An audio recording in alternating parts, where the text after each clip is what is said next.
Podcast. My name is Jesse, operations consultant, and today I've got a great guest with me, my buddy Elias. He's been in the entrepreneurial field for a number of years now. We've worked alongside each other in a couple of different ways.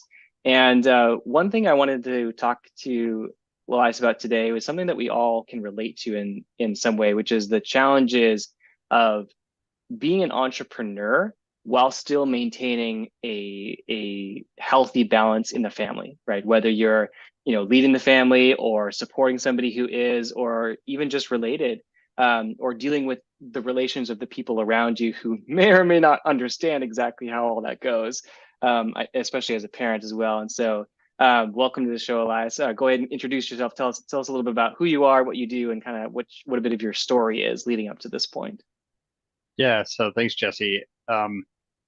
I jumped in like it's funny how we say literally when it's not really I literally, know, but right? literally, right? I jumped in to the entrepreneurial space back in the beginning of 2021, and it's been a ride. Not the ride I expected, but it's been an awesome ride, one that I'll never change. And I did it for my family. Mm. And So a little bit about myself. We've got my wife and I have been married for 11 years now. We got four kids. Wow. Right now it's easy. Oh no, it's not easy. My youngest just had a birthday. So it used to be 2468, but now Ah, it's you gotta come three. up with a new mnemonic now. I know. So it's 3468, and the 4-year-old will be five next week. So that'll be awesome. So they're turning to the odds this year. Well, And that's the ever changing and fun journey of having kids, right? Like I've only got one now with one on the way, but I mean, the things that you think about when you think about them really just with how fast they grow and how fast everything else changes to around them. Like I remember my son, James, he's very advanced for his age, just like everybody can see that. And when he was like about to turn two, it just felt so wrong calling him one. And so for like 3 months before he was two, we just called him almost two because it was just hilarious to think of him as anything else. And so I'm sure that as you switch into each different gears, it probably gives you new awareness. Be like, oh, now we're in this age, like as far as because you've got four as well. And so I'm sure that has new awareness and new challenges every step of the way. yeah, definitely. It's so cool to watch them grow and see how they interact with you differently and what they understand. I'm a big dad humor guy, and I love just like playing off of like those kind of funny but stupid things in life. Mm-hmm. And my 8-year-old, she gets it now, and she'll like look at me and Oh give me that yeah. like look and kind of chuckle. But the rest of them, it just goes over their heads, which is they just don't understand the plays on words and stuff like that. Yeah, Um, but they but will. Yeah, so they that's really will. cool. So you mentioned just a minute ago about how you've been in the game for a couple of years now and how it's got its challenges, and I would agree that it's definitely a roller coaster, and I think none of us ever imagined it to be the roller coaster that it ends up being. But tell us a little bit about what that entrance into this world looked like for you. Like what, I mean, we all know what happened in 2020 and 2021. That's no secret. But what was that journey like for you as a dad moving into this entrepreneurial space? And tell us a little bit more about what you meant by you were doing it for your family as well. Yeah, so I was um, blessed in my previous role to work remote.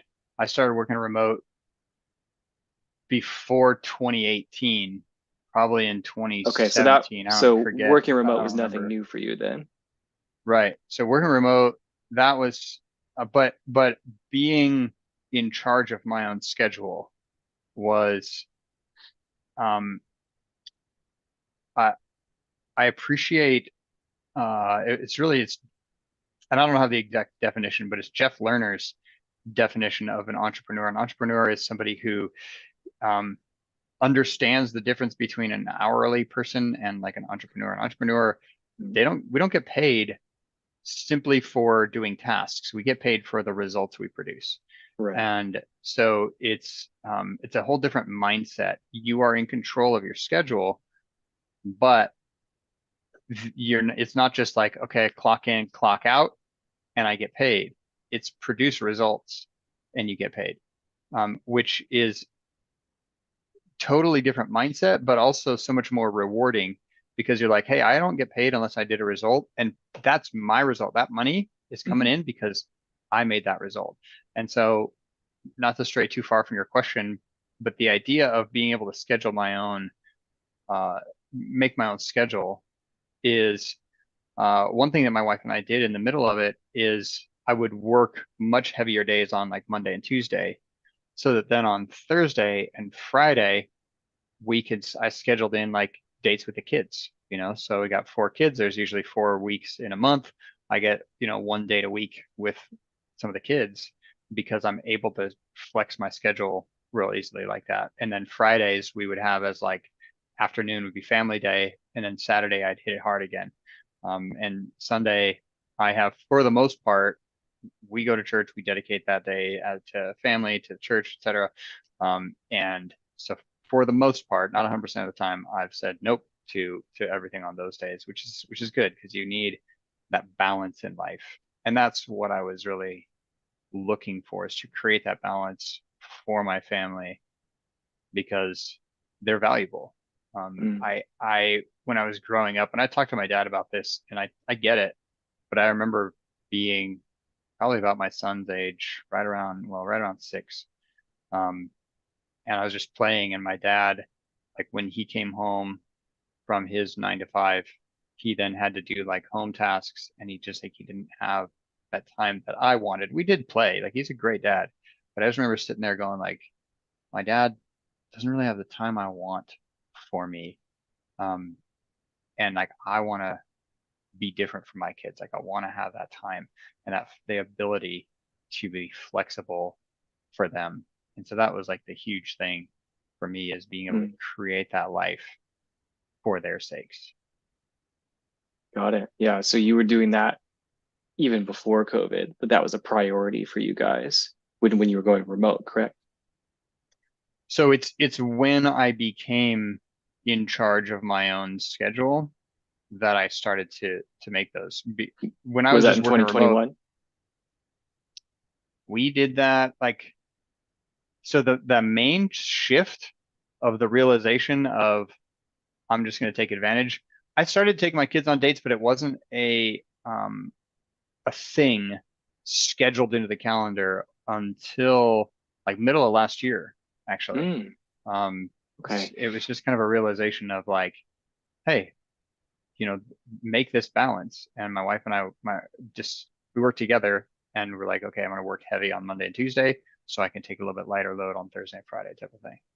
Yeah, tell us a little bit about how that kind of came to pass too, because like you just mentioned, you hadn't been doing that forever, but you had had this realization as a child that, hey, my dad didn't necessarily have the time for me that I would have loved, and so it's clear that you're doing that for your kids. But what were some of the important moments of clarity that made you, especially as a couple, prioritize that? Because of course, none of that happens without you deliberately saying, hey, we're going to make this happen because we decide it's important. Can you tell us a little bit more about that? Yeah, it was so it was the September event that you and I went to last year. And, speaking of clarity, that was a time to pull away. Like my parents watched the kids, my wife and I were just there by ourselves. Um, and it was a moment of just being able to pull away. And there was something that was said at that event that you and I went to, and it was see if I can remember the phrase, but it was something like, yeah, realize the present abundance. Hmm. Like there is present abundance. Sometimes we're always pushing toward the next thing, and that's good to do because we want to continue to work hard. We don't want to settle, but there's a balance of that, is realizing the present abundance. And I was just thinking, oh, one of the present abundant things is this relationship that I get to have, and I want to prioritize that. So my wife and I were flying back on the plane, and that's when we said, this is what we're going to do for the schedule, because we have the flexibility to do that for ourselves. And we've just continued like to this day. This week, my girls are like, can we go on a date together, all 3 of us? And they Hmm. have like this idea of what they want to do and how they want to do it. And they're looking forward to it. So it's Thursday after I'm done with work. We just, we're going to spend some time together, the 3 of us. Usually it's just me and one, but Sure. they wanted to like mastermind it themselves, which is pretty cool. Well, that's so cool because that tells you how engaged they are in the process, how they believe that you are going to give them that time. Because I'm sure you've experienced this, and a lot of us have, where we Mm. promise time to our families, and yet something comes up, a deadline happens, surprise meeting, any number of things can get in the way. But that's really cool that they understand, they trust that you're going to be there for those moments because it can be easy to let it go. Oh, well, actually, it's not going to work out today. Mm. Maybe next week. And again, nothing like that happens without consistency. And so it's clear that that's important for you. Can you talk about why keeping something like that? Like you talked a bit about how you started, but can you explain why something like that has been really important to you guys as a family to keep going? Yeah, and I'm going to take that question as a soapbox opportunity because, and really to preach to myself because it's tough. Like I'm a father of four. I got to make sure I'm providing for them. I got to make sure I'm working hard enough for them. But there's a balance of if I'm working too hard for them, Mm, then I don't get to spend time now with them. And so what's the balance of that? Or if I'm spending too much time with them, like I've got this itch for the past like week and a half. I've like, man, I just want to take a bunch of time off and spend it with my family. And next Monday we're going to an amusement park with ourselves and a couple other families nice. for both my boys' birthdays. And so I'm like, okay, I'm looking forward to that. And then next month we're going to my parents for a couple weeks. And so like we've got stuff in the future, but I just had this itch of like I want to spend time with them, which is a blessing instead of like having work be a retreat, away from your family. I have a blessing of I appreciate that. But my soapbox is it's difficult as a dad.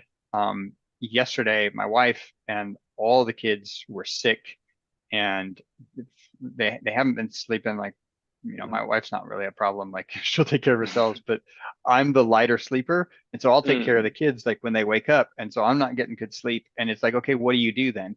Do you give up? Do you take a day off? Do you sleep in? Do you give up on your routines? Um, no, you push through. And it's tough. I get it as a dad, but that's kind of the thing. I feel like a lot of people who are dads will have an excuse of, oh man, I got to spend this time with my family, so I can't push forward in this arena, or I just can't dedicate that time. And it's like, okay, well, even in this season, you can. It might be hard, and you're not getting the sleep you need, and it comes in seasons. But the person who gives up is the person who doesn't succeed. The person who pushes through in difficult times is the person who succeeds. And everybody's got their own difficulties in life. And um, that's just something that I am not letting myself um, make as an excuse mm, to say I'm going to give up on certain things and I'm just going to take the easy road because I'm tired as a dad. Um, no, I'm not gonna. I am tired, but that doesn't mean that I'm gonna not take the hard road to build out that future and even that present for my family. Does that make mm. sense? It does, yeah. And it's not something that everybody chooses, right? Like you mentioned, a lot of people will let it get them down. Even the best of us at moments, I'm sure have all Mm. experienced that. I was going to ask you about how you handle those kind of challenges because it's not just, well, I'm going to do it, but for you, I guess, for what's some of the clarity that has helped you create the discipline and or the motivation to really say, I'm not going to give up. I'm going to move through because I know that both of these things are important. It doesn't have to be one or the other. Like, what are some of the ways that you move through those challenging moments? So underneath here, I have one of my favorite shirts. This is my gratitude shirt, um, and I love this shirt because it fits well. It feels nice, but also because of the message that it reminds me of is to focus on the gratitude because we can all life is always a mix of Mm, things that are difficult and things we be grateful for, and we choose what we're going to focus on. You and I had a mentor, and she like I met with her one time, and I said, "How are you doing?" She said, "Excellent." it's a choice, right? I'm doing excellent. And I was just like, oh, I love that. I love that. And so I use that. I'm doing excellent because it's a choice, right? I mean, I could focus on the negative. I could focus on the positive. What am I going to focus on? And so just having a practice of gratitude. Speaking of family, at dinner time, we will often, almost every night. I used to only do it on Thursdays, Thankful Thursday, right? But Mm, it's like just do it every night. What is something you're thankful for? And I'll have one of the kids lead, and it's always fun that the 2-year-old to 3-year-old, having them ask because they're, speaking like a 2-year-old. It's so fun. right. But each one of the kids will ask everybody at the table, what's something you're thankful for? What's something you're thankful for? And we practice that as a family. I practice that as a person. Focus on the things you're thankful for. I had another mentor who would always say, I get to, rather than I have to or I need to. And he would just inculcate that into us. It's like, no, I get to. Like somebody would be talking and they're like, oh, I have to. And he's like, wait, stop. I get to. I'm like, oh yeah, I get to. And so like waking up in the middle of the night, it's just a common example. Uh, I am so glad I get to be this person's papa because they need a papa. Like, some 5-year-old who's having a bloody nose in the middle of the night can't take care of themselves, or they're Mm, sick and they need medicine. They can't take care of themselves. They need a father who is the one who gets to take care of this person so that as this person grows up, they realize wow, that person is the one who loves me. Right? That's me. I get to, not I have to interrupt my sleep. I have to, oh, this is a burden, but it's the I get to attitude rather than I have to attitude. Those have been some things, just like focus on gratitude, focus on turn it toward the positive. I get to do this. And not just that phrase, but what comes out of that? Like, what's the whole mm, mindset behind that? Those type of things have helped me massively to keep pushing forward. I get to create this future for myself and for my family. right. Yeah. Um, for those of you who can probably guess, the person that Elias is referencing is Mary Jo, who we've had as a guest on this podcast before. Oh, nice. And Nice. it's I so didn't know true that. though. Yes, she's just wonderful. You're reminding me of not just what she says about choice, but also what that means, right? Like to say, and your other mentor as well, to say I have to do this is to relinquish control of one's own life as well. Because think about it, if I have to go to work today, somebody is making me go because otherwise I wouldn't. But if I choose to go to work today, Mm-hmm. I'm Mm-hmm. owning my lifestyle and I'm owning my lot in what I'm doing. Similarly, as a dad, I have to get up to take care of this kid. Is saying the kid is the person who's responsible for my decisions in life, which is really crazy if you think about it that way. And because the reality is, like you say, I choose to get up because I'm this person's father and I'm going to step into that role for them because that's what I want to do, what I want to do. And so I think that that's a huge tool that a lot of people can use when trying to gain additional clarity in any situation that involves factors that may feel outside of control. Because it's Mm-hmm. not necessarily that they even Mm-hmm. are, it's that we make them. But really taking control of that is saying, I'm doing this, I'm grateful for this because of X, Y, and Z. And always just aligning that with what's positive for you in your future, not what's an obstacle. There are plenty of obstacles, of course, but we are the ones who choose how we navigate around them, of course. Yeah, 100%. There's always coming into my mind when I realized this concept, this instance when I was, I don't know, maybe a preteen or something like that. And it was me and my sister and our friends. And we took all the like yard tools and cleaned up the yard because we were playing. It was our choice Mm, to do so. And afterward, it looked really nice. We had done a lot of work. We were out in the sun. It was hot. We were doing a lot of work. If our parents had told us, you need to clean the right. yard, like how slow would we have gone? How joyless would we have been? But it was our choice to do so. And, even if, I mean, you can make the choice when your parents tell you to do something or some authority tells you to do something, just to make it your own and to have that attitude. But that was like a realization moment for me. And always looking back on it, it's like, yeah, that is an example of we can respond and have the right attitude and have that attitude of gratitude and that attitude of I am choosing to do this because I see the benefit and it's my, you know, my Mhm. direction, my choice. Yeah. It's possible. It's And totally then your kids possible. pick up on that. Like you just said, you as children received that perspective from your parents in that moment, as do your kids when you demonstrate that. That's the biggest thing I've learned in parenting, even just for a couple of years, is the easiest way to teach your kids something is just to model it, because they will pick up on a million different nuances that you would never even think to express. My guy's only two and or like two and a quarter now, and the way he'll respond to things or the way he'll conduct himself, I've never said, hey, I want you to do it this way with this like body language and like and making sure to respect as you do this. He just does it because it's what he sees. And same thing with choosing to do something. If you're using the words I have to do this, I have to do that, of course that's what they'll say, versus if I choose to, I Hmm. get Hmm. to, then that's what will fill them up as well. Yeah, we get to whatever it is we're doing, type of Mhm. thing. Yeah, Cool. 100%. Some of the It's best more taught education. than taught. I don't know Say, if you're say that familiar again. with that phrase. It's more caught than taught. Love Like that. your son is catching these things from you rather than you necessarily teaching him. Obviously, teaching is important, Sure. but yeah, it's more caught than taught. Love that. Thanks for a little tidbit at the very end there. That's You got it. I'll have to remember that one too when I'm explaining this, so I can make it more concise.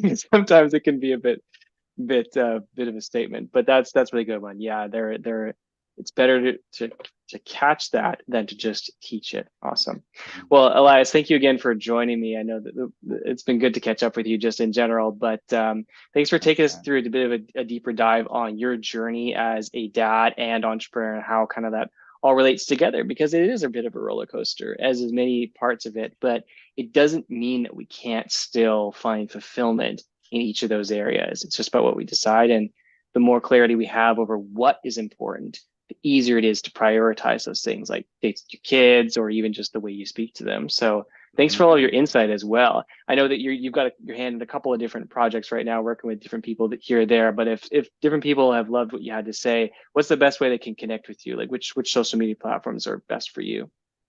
Yeah, that's a funny question. I disdain social media. I'm on Facebook.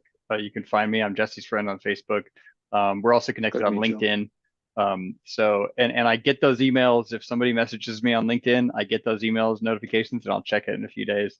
But honestly, I have for the past year or so just disconnected a whole bunch because it allows me to focus on other things. But I'm on both of those platforms, so you can definitely Perfect. find me Cool. there. So there is a way if you so desire, but honestly, it's an even better example about the decisions that we have to make. I learned relatively recently that the word decision actually means to cut off. It's to say, I'm going to Hmm. just Hmm. focus on Hmm. this decision and everything else must Hmm. go. And sometimes scrolling on social media is one of those things. Like we use it, we love it to connect, but we all have to Yes. decide what's most important. Sometimes that means saying no to things that most people say yes to. But of course, if we want things that most people don't have, we have to be willing to do things that most people won't do, right? Yep. Yep. 100%. Absolutely. Cool. Well, thanks again for joining, Elias. For everybody else watching, we'll see you next time and take care.